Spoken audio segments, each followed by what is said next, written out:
back. Following on from my sustainability tips for businesses in 2019, I posted last week. I wanted to come on here this week with my top trends for 2019. These are specific trends to businesses and they're not going to be industry specific. So for example, I'm not going to talk about the demise of fast fashion. So Pinterest has just released its 100 top trends at the moment. And to become a trend on Pinterest, it has to be a really high up search term that has been searched consistently for about 6 months. Really brilliantly, sustainability is popping up in each Pinterest topic.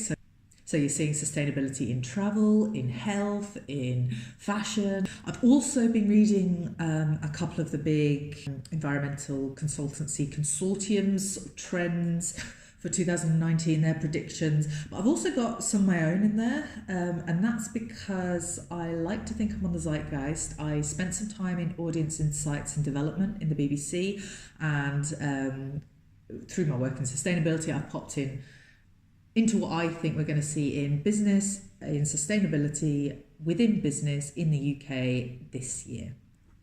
Number one, there was a big issue with trust across social media and news in 2018, and alongside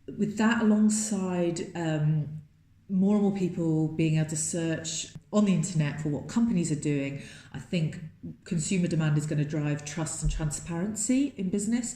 That means your customers are going to want to see where you get your supplies from, where you get your resources from, what your carbon emissions are, what your sustainability strategy is, where these fabrics are from, where the ingredients are coming for your products. So trust and transparency is my number one trend for 2019. Top trend number two, well, really health is a mega trend at the moment and will be going forward. Within that banner of health, we started seeing it in 2018, but in 2019, I think there's going to be even more emphasis on air pollution. We want to know that the air we're breathing is clean, and sitting alongside that is transport emissions. So more and more cities are going to have emissions-free zones, I think, and we're seeing it already, and I think more and more businesses are going to want to look at electrifying their fleets, look at reducing their transport emissions, the amount they drive, the amount they fly, that sort of thing. Top trend number three is resource pricing. So you may have heard of our 3-planet living. At the moment, we're consuming resources at such a rate, it's like we've got 3 planets. Obviously, we only have one. So our supplies of vital materials are running out. We're seeing water shortages. We're seeing even the metals that need to go into new storage batteries for renewable energies, they're limited. So with the limited supply, we're only going to see prices rise. I think this is going to push the circular economy ideas even further. So we're going to see resource prices rising, and with that we're going to see circular economy really hitting its stride in 2019. That means designing out waste where possible. It also means extending the lifespan of your products if possible, and we're seeing it already with the servitization of products. So can your product be made into a service? Do you just provide light bulbs, or is it light that you produce? Do you provide washing machines for life, including the reprocessing, repair side of things?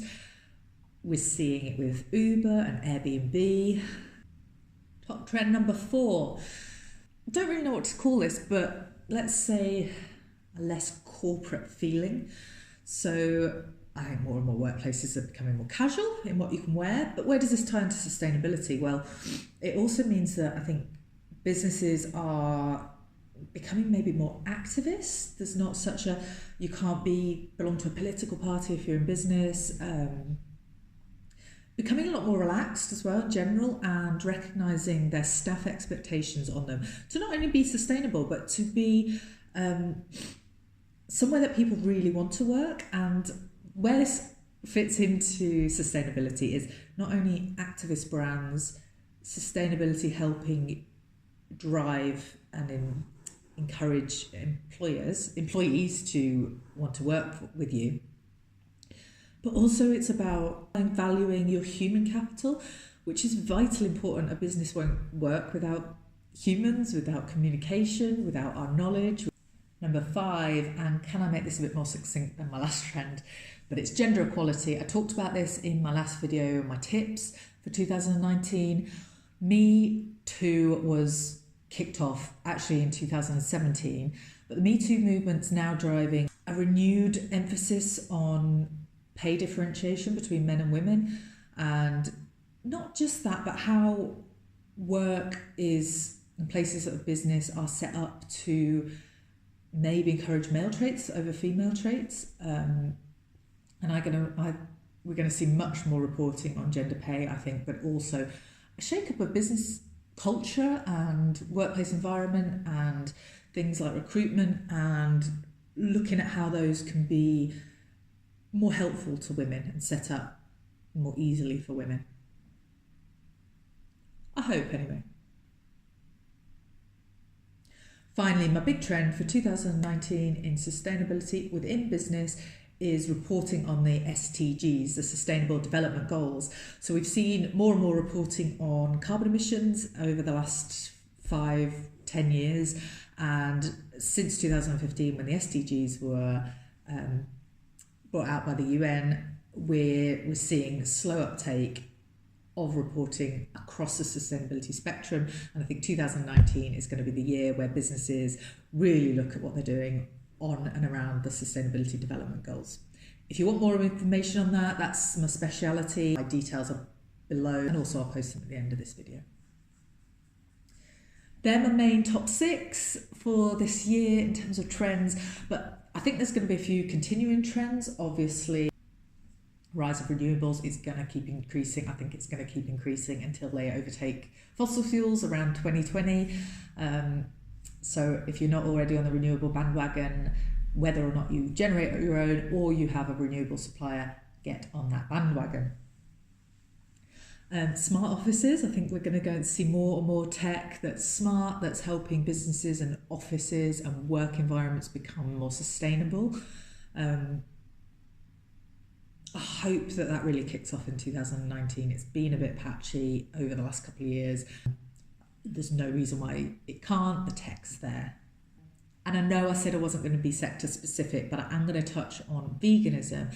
I actually don't think there's going to be a huge rise in veganism this year, but I think there might be in the plant-based eating side of things. I'm seeing on YouTube more and more sort of big vegan influencers stepping back from full veganism, finding it too restrictive, too maybe they're not finding all the health benefits for whatever reason. I think we're going to see a sort of a marriage of those two things. So I think more and more people are going to be eating less meat, trying to do plant-based diets, maybe rather than full veganism. And that might affect your business. That might not. But that's my other sort of prediction looking ahead. I hope this is helpful. Please subscribe to my channel. I'm just growing it, and I'd love to know that these videos are reaching more people. My contact details will be coming up at the end of the video. Please do get in touch if you've got any questions on any of these trends, or indeed you'd like to know more about how your business can be sustainable. And please watch out next Wednesday for my video on finance and sustainability. Thanks, have a great week. Bye.